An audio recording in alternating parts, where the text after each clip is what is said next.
সবাইকে welcome to my new blog. এই দেখো, এটা আমার বুনু এখন স্কুল যাচ্ছে। আজকে তোমাদের সঙ্গে একটা এক্সপিরিয়েন্স শেয়ার করব, সবাই দেখতে থাকো। এই দেখো, একটা পার্সেল বুনু আমার জন্য অর্ডার করেছিল। আমাকে না জানিয়েই ও হুট করে অর্ডারটা করে দিয়েছিল। এটা নায়িকা থেকেই করেছিল অর্ডারটা। এটা পুচকু তো দেখার জন্য খুবই এক্সাইটেড ছিল। তাও আমি পিউকে বললাম যে দেখ, ও তো পারবে না, মানে বুনুকে বললাম যে ও পারবে না, তুই একটু এটাকে আনবক্সিং কর। আর পুচকু কী করছে, টেডি বিয়ারের পেট থেকে তুলোগুলো বার করছে, সেগুলোকে আবার ঢুকিয়ে রাখছে।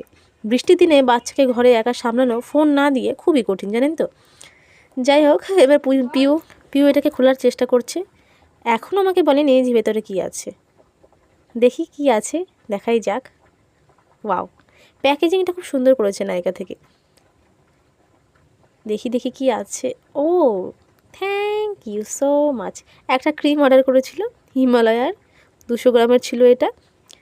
আর কত দাম নিয়েছো আমাকে বলেনি, আমি জিজ্ঞেসও করিনি। সবসময় দামের কথা জিজ্ঞেস করলে চলবে না, কারণ যদি কেউ ভালোবেসে কিছু দেয় সেটা সেভাবেই গ্রহণ করতে হয়। দামের কথা জিজ্ঞেস করে কি হবে। সবাইকে থ্যাংক ইউ।